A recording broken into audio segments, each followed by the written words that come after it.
also like to appreciate, again, His Excellency and the people of this great state, or your state, for setting up such a wonderful initiative. I must tell you, this is one of a kind, and I must tell you that you are setting up a great legacy for our children, and you are setting up a wonderful example, a pilot for every state in this nation and Africa as a whole. I want to say thank you. I would also like to give you a little bit of background. I am from the environment and social sustainability background. And I didn't just come to this state like that. Somebody introduced me to this state. While in diaspora, I met a wonderful person in the person of Dr. B.C. Akin-Alabi. We work together to go beyond people, profit, on the planet to look for purpose. And it is that purpose that has brought me here today. Please, while the applause is going on, can I ask that everybody should sit? Please, this is a very important part of this program and there should not be any loitering. Can I ask that all of us kindly let us respect our chief launcher and also respect His Excellency in particular. Can we all go and sit, please? Thank you. Thank you very much. Dr. BC and I are more like siblings because we are connected in purpose for what we want to do for humanity. Dr. BC, I thank you so much. Healthcare is life. Healthcare is life. When health ceases, life ceases. So what we are doing here today is about life. The SDG goal number 3 talks about healthcare, but beyond that, there is a need for sustainability in healthcare. And I can tell you that what we are doing today is sustainability in healthcare. Thank you very much, Your Excellency.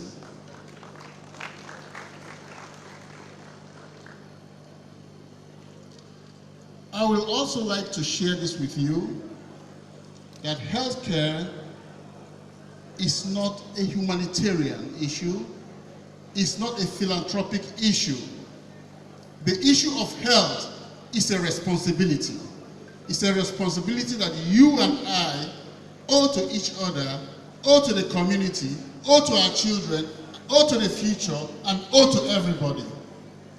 So what we are doing here today is that we are here to meet our responsibility, something that we need to do, something that is a part of us, something that is the future. The Honorable Commissioner talked about begging, and His Excellency made some adjustments to that. For some reasons, I had wanted to agree with him until His Excellency said that was not it. Yes, we are begging, but I want to take you back to the narrative of a woman whose son was sick. The son was on the verge of dying, and this woman was begging. She was begging for money, she was begging for help, she was wailing, she was weeping, she was praying, she was doing everything possible for the life of her child. I want to tell you here today, yes, we will beg. We will beg you for money so that a woman like that will not have to beg when her son or her daughter or her husband or her aged parent is sick and in need of health care. So let us beg. Let us raise the money. Let us do the needful so that the vulnerable people, the vulnerable groups in our midst will not have to beg for what is their right, for what we are responsibly supposed to give to them. Let us beg. We'll beg for the money and we will get the money.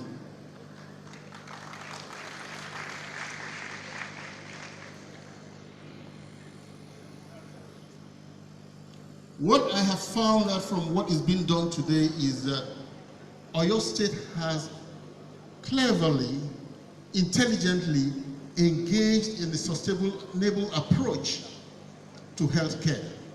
They have also engaged in an appreciative intelligence approach to deal with the challenges and the complexities that is involved in healthcare services. When you're talking about healthcare services, there are so many things that are involved with the challenges of healthcare.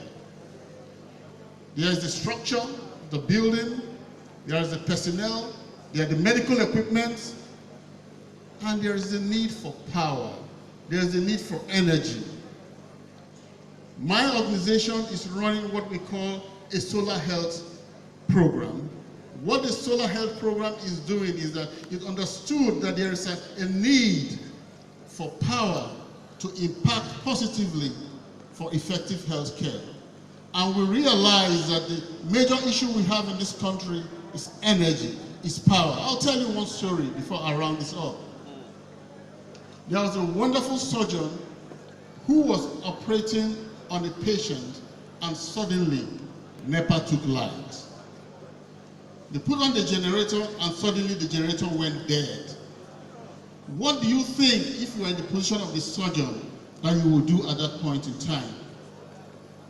So we looked at this and we said, no, there is need to provide extra energy, extra power, extra electricity to support whatever we have on ground. So the solar health program is such that we are able to put in solar to assist the already existing power that we have in the facilities at no cost.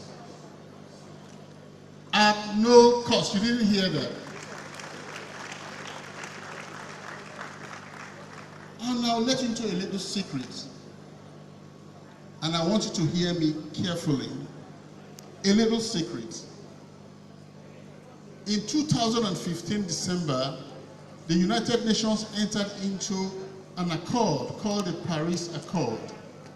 In that Paris Accord, the negotiation for climate change action was reached, in which the developed nations had promised to provide support, $100 billion a year up to the year 2020, to developing nations like Nigeria through their national and the subnational entities like Oyo State to assess funding and technology support, not borrowing, not loan, for which you can engage to put in projects in your state that will give rise to sustainable development.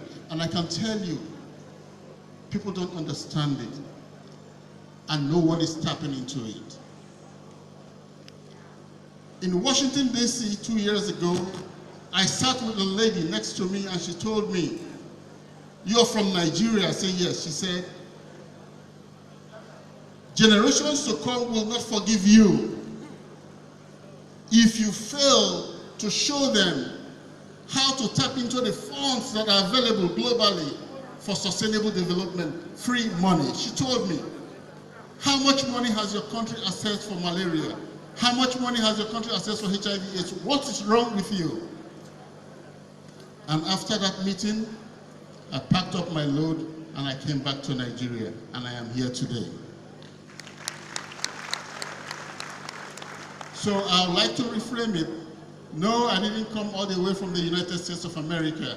I am here, and I am here for a purpose. I am here to make sure that that thing which I know, I bring it back home for the benefit of my people, for your benefit and for my benefit. Today, I stand representing a very wonderful group, a group that is so proactive, a group that has purpose ingrained in their minds, not on paper, but in their hearts, about what to do to achieve sustainable development for Nigeria. And that group is a group that is called the Oyomesi Consortium. I stand on behalf of that group today as the chief launcher of this occasion. Don't look at the amount that we are donating. We hope to do a whole lot more than the amount that we are donating. We have keyed in with this project, and I can assure you that we are part and parcel of this because this is a noble cause.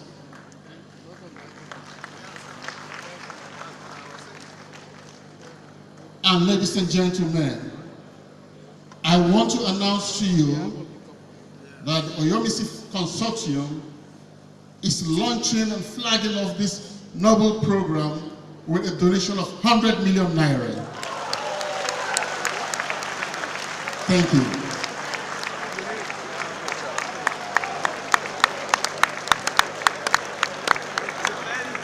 I'm sure we didn't hear that. 100 million naira. I was expecting a standing ovation. At the end of 120.